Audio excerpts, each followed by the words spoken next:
உலகப் புகழ் பாலமேடு ஜல்லிக்கட்டு 2 அடுக்கு பாதுகாப்பு வேலைகள் அமைக்கும் பணி நடைபெற்று வருகிறது.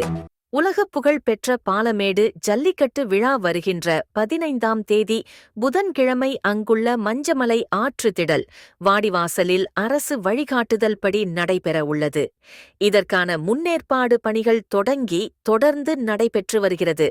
தற்போது பாலமேடு பேரூராட்சி சார்பில் வாடிவாசல் வண்ணம் பூசும் பணிகள், பார்வையாளர் அமரும் கேலரி அமைப்பது, தகர செட்டு அமைத்தல், 2 அடுக்கு பாதுகாப்பு வேலி உள்ளிட்ட பல்வேறு பணிகள் விறுவிறுப்பாக நடைபெற்று வருகிறது.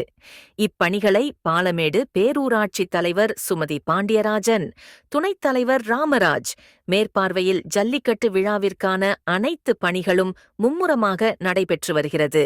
மேலும் முக்கிய இடங்களில் கண்காணிப்பு கேமராக்கள், தற்காலிக கழிப்பறை வசதிகள், ஜல்லிக்கட்டு போட்டியை பார்வையாளர்கள் ஆங்காங்கே நின்று கண்டு ரசிக்க பேருந்து நிலையம், விளக்கு தூண் உள்ளிட்ட இடங்களில் அகன்ற திரை மூலம் நேரடி ஒளிபரப்பு வசதி, இடங்களில் தற்காலிக குடிநீர் வசதிகள், தயார் நிலையில் ஆம்புலன்ஸ் வாகனங்கள் உள்ளிட்ட பல்வேறு பணிகள் நடைபெற்று வருகிறது.